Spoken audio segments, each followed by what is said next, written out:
Il metro indica quasi 6 centimetri. È il diametro dei chicchi, o meglio palline di grandine che hanno bombardato alcune zone di Carbonera a sud di Treviso. Sfere ghiacciate, ma anche tanta pioggia e raffiche sostenute di vento. È l'ondata di maltempo che ha colpito il nord-est, una sessantina nel Trevigiano, più di 30 nel Padovano e una decina in provincia di Venezia. Sono proprio gli interventi dei vigili del fuoco per mettere in sicurezza strade, giardini e aree private dopo la perturbazione.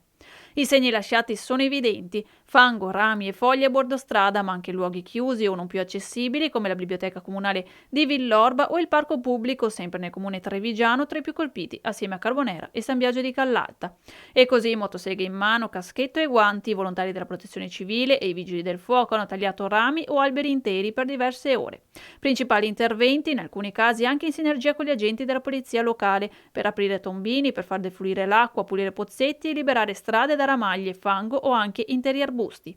Diversi anche i garage finiti sott'acqua, ripuliti e asciugati. Blockout nel Coneglianese. Per quanto riguarda il Padovano, invece, la zona più colpita è stata quella dei Colli Ugani. Un albero è caduto su un grosso cavo della linea elettrica tra Battaglia e Monselice.